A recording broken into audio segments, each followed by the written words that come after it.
আমাদের মধ্যে অনেকে তো গ্রাহক আছে, গ্রাহককে বলে দেওয়া হচ্ছে বলেন বলেন আপনার অ্যাকাউন্ট আছে, বলে যে আচ্ছা ঠিক আছে, কত কয় 2-3 লাখ টাকা আছে, পিছন থেকে খোঁচা দিয়ে বলছে বলেন 7-8 লাখ টাকা আছে বলেছে। মাননীয় স্পিকার, ইসলামী ব্যাংক ইসলাম নয়, আমাদের জনাব মির্জা ফখরুল ইসলামও ইসলাম নয়, জামাতে ইসলামও ইসলাম নয়। এখন বলা হচ্ছে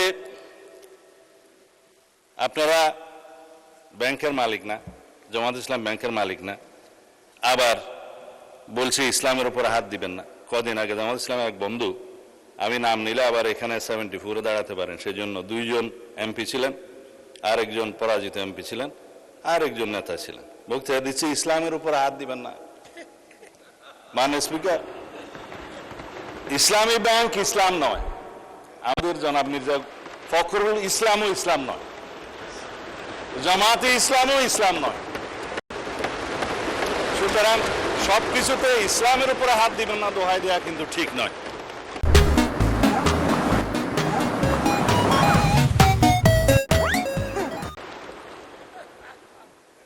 মাননীয় স্পিকার, আমি এবার পয়েন্ট টু পয়েন্ট আসি। এখন একবার যে ব্যাংক আজান দিয়ে তকবীরে লিল্লাহ দিয়ে দখল করা হলো, সেই ব্যাংকের দখলটা বেদখল হয়ে যাবে, এই যাতনা তো আমরা বুঝি মাননীয় স্পিকার। সুতরাং যারা পর্দার আড়ালে থেকে গ্রাহক বলে রাস্তায় আন্দোলন করছে, ভিডিওটা দেখেন, তাদের রাজনৈতিক পরিচয়। আমাদের মধ্যে অনেকে তো গ্রাহক আছে, গ্রাহককে বলে দেওয়া হচ্ছে বলেন বলেন আপনার অ্যাকাউন্ট আছে, বলে যে আচ্ছা ঠিক আছে, কত কয় 2-3 লাখ টাকা আছে, পিছন থেকে খোঁচা দিয়ে বলছে বলেন 7-8 লাখ টাকা আছে বলেছে। এটা রেকর্ড ভিডিও। তারা গ্রাহক হচ্ছে সেই রকম গ্রাহক। তাই এখন পর্দার আড়াল থেকে নেমে পড়েছেন, এটা ভালো। বেপর্দা হওয়া, বেনাকাব হওয়া কোনো কোনো ক্ষেত্রে খারাপ, তবে এই ক্ষেত্রে ভালো হয়েছে যে মানুষ জানতে পেরেছে।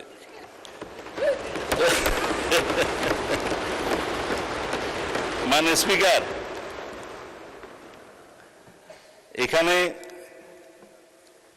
আরডিএস নামে একটা প্রকল্প আছে।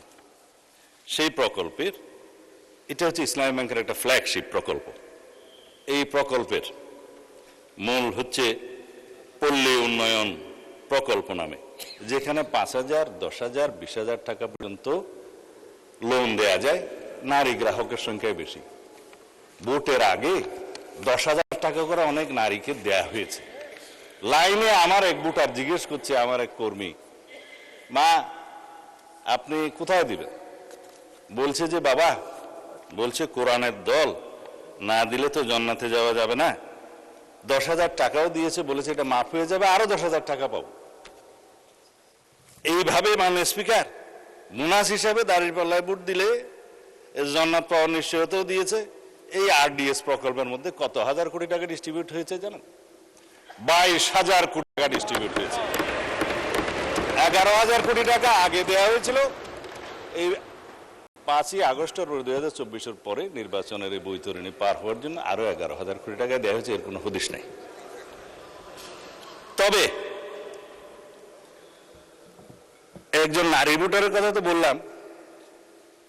ভোটের আগে আমরা প্রায় সময় দেখছি মাননীয় স্পিকার, আমরা তো লেজিটিমেট গভর্নমেন্ট, ভোট টুট পেয়ে জনগণ আমাদেরকে এখানে বসিয়েছে, কিন্তু ইলেকশনের দিন পর্যন্ত আমরা একটা ফেসবুক গভর্নমেন্ট দেখেছিলাম মাননীয় স্পিকার, প্রচারণার মাধ্যমে।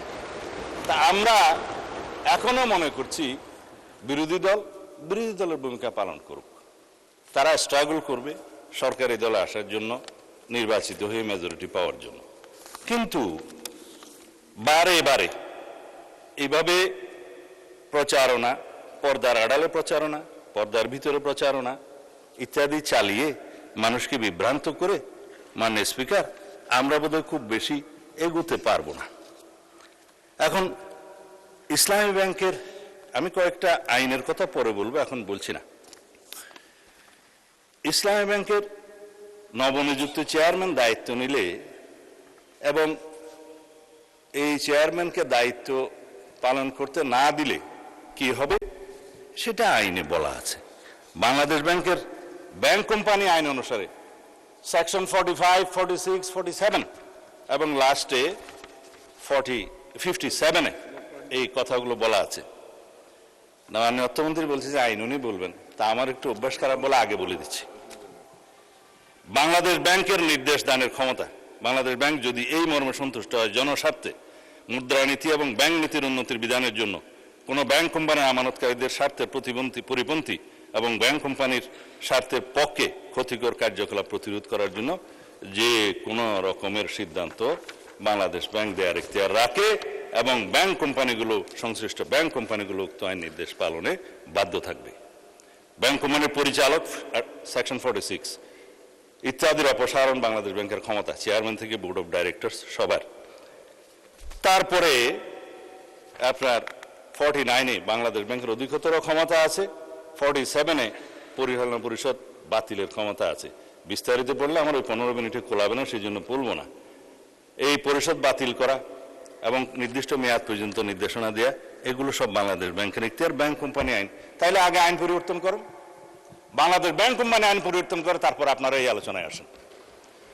অন্যথায় রেগুলেটরি অথরিটি হিসাবে বাংলাদেশ ব্যাংক তার নিজস্ব ক্ষমতা বলে দেশের স্বার্থে ব্যাংককে রক্ষা করার স্বার্থে এই সমস্ত কার্যক্রম তারা চালু করবে। মাননীয় স্পিকার,